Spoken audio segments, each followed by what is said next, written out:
Hello everyone, welcome to my channel for Goodness Bakes, where we try to make baking easy and accessible for everyone. The holiday season is upon us, so I thought we would do a traditional Christmas fruitcake today, except I won't be using any alcohol. And any fruitcake would not be complete without a good mix of dry fruits and nuts, so we start off by taking a mixing bowl and adding in 3/4 cups of mixed nuts, roughly chopped. I've used cashew nuts, walnuts, and almonds, but you can use any kinds of nuts that you like. Then I've added a third of a cup of raisins, followed by half cup of tutti frutti and 1/4 cup of dates. You can use any kinds of dry fruits and nuts that you like, but you need about 1.5 cups of this mixture. Once you have everything, just give it a good mix and then set it aside.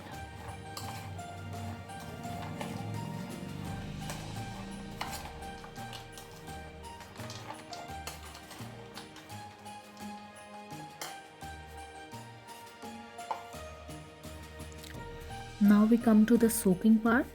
Since we will not be using any alcohol today, we'll soak them in freshly squeezed orange juice. So take out the juice of about 8 to 10 oranges. We need 2 cups of juice in total. You can also use any store-bought packaged juice, but I feel like fresh squeezed juice just gives the cake a better flavor.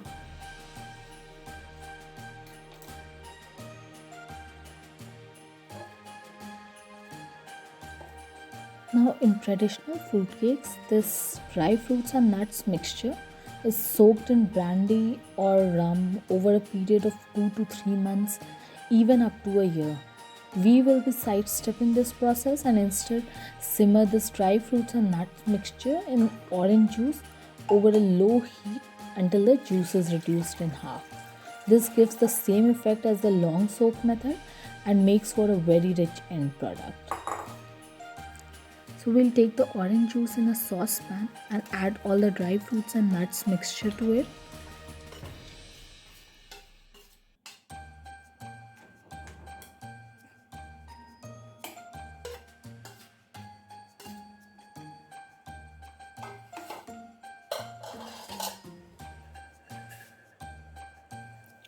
We'll also add in 1 star anise, 1 cinnamon quill, 4 corns of allspice, a couple of cloves, and an inch of ginger, peeled and thinly sliced.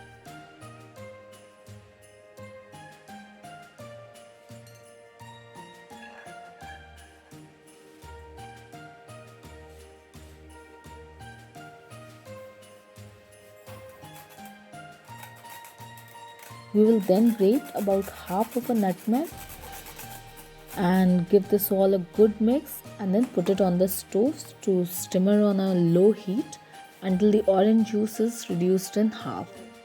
For me, this took about 40 minutes, but it may depend on the temperature of your stove, so you can adjust it a bit.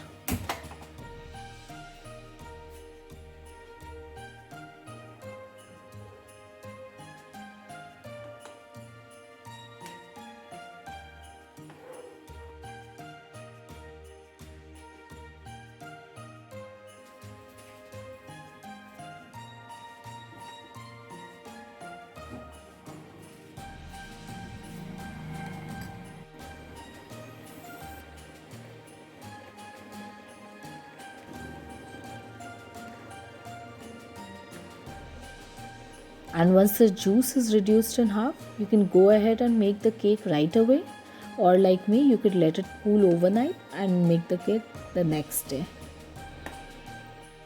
Before making the cake batter, we'll fish out all the spices that we added to the dry fruits and nuts mix. You can leave the ginger in as it will be completely mellowed out by now and it will have no bite to it.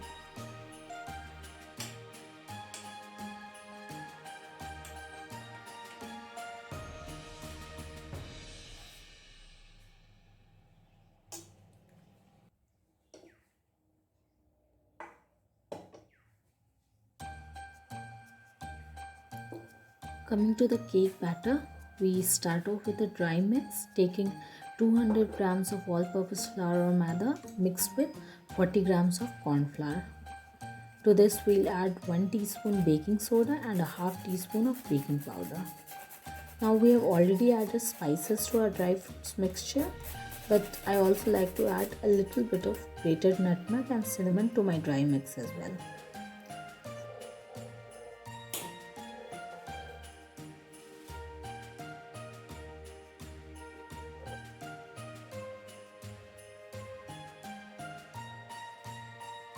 For the wet mix, take 2/3 cups or 160 grams room temperature butter and mix it very well with 200 grams of light brown sugar.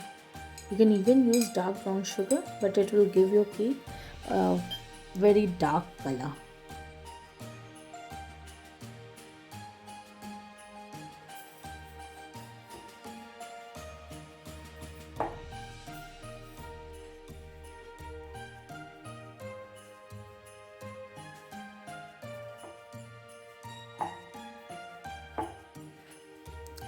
Now mix in 200 grams of thick yogurt and finally add the dry fruit and orange juice mixture.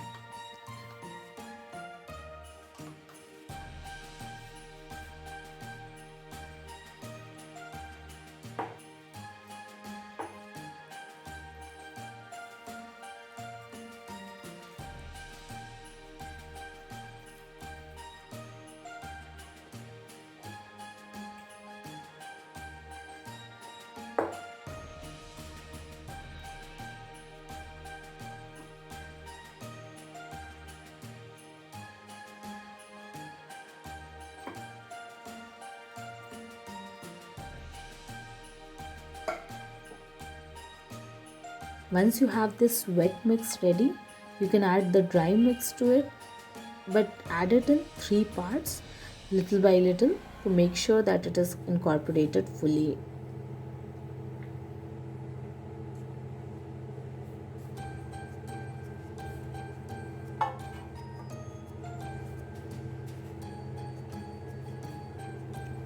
Now take a parchment lined loaf tin and pour the cake batter into it. This recipe is good for a 9-inch cake tin. So once you have done that, leave it to bake it in the preheated oven at 175 degrees Celsius for 60 minutes. Once the cake comes out of the oven, don't try to take it out immediately because it will cause the cake to break. So just leave it in the loaf tin itself until it is completely cooled. For the drizzle icing, take 2 cups or 240 grams of sifted icing sugar and keep another half cup ready on the side. We may not need to use it, but since this icing doesn't have any exact proportions, it is better to be prepared. Also keep half cup of boiling water ready on the side. For the icing itself, take the bowl of icing sugar and to that add any neutral oil, 1 tablespoon of any neutral oil. Then add the boiling water a little at a time until you get a thick paste. You can see the consistency that I have. Now add half teaspoon of vanilla extract, and since the vanilla extract gives the cake a brown tinge, so add 2 drops of white gel color to counteract that. Now mix it very well, and you can see I have a very thick drizzle icing ready.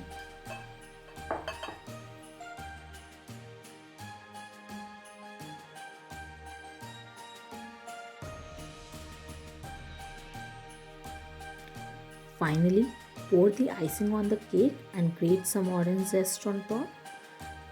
Your cake is now ready to be enjoyed.